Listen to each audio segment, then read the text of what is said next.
Ընդհանուր առմամբ միանշանակ ասել բացասական է կամ դրական է հնարավոր չի, որոշ դեպքերում կարող է դրական լինել,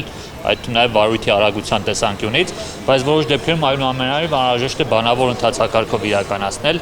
օրինակ խափանմիջոցների հետ կապված եւ օրինակ կալանքի հետ կապված հարցեր քննարկվում, շատ դեպքերում եթե միջև չես լսում անձին անձնավորությանը եւ հասկանում ինչ անձնավորություն ինքը մի քիչ դժվար է որոշում կայացնել նաև դատարանների համար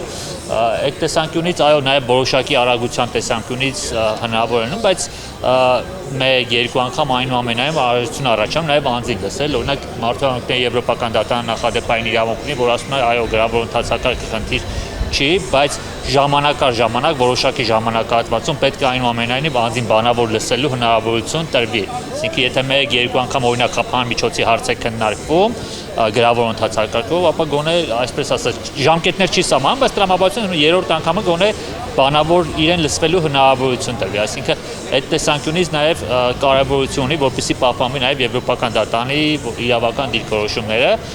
բայց ընդհանուր առմամբ նորից եմ կրկնում, կախված է թե կոնկրետ դատարանը ոնց է կիրառում դա։ Մենք օրինակ դեպք ենք ունեցել, որ կոնկրետ միջնորդել ենք, ասել ենք այս նախադեպային իրավունքի լույսի ներքո խնդրում ենք այս մի անգամը գոնե բանավոր ընթացակարգով իրականացնեք, որպեսզի անմիջապես ֆիզիկապես շփվեք անձի հետ եւ հասկանաք տվյալ անձը որոշակի գործողությունների հնարավոր է ռիսկ կա որ կանի թե ոչ։ Հիմնականում մերժվել է, բայց կարծում եմ որ ճիշտ կլինի որ որոշ դեպքերում նաև բանավոր ընթացակարգով իրականացվի։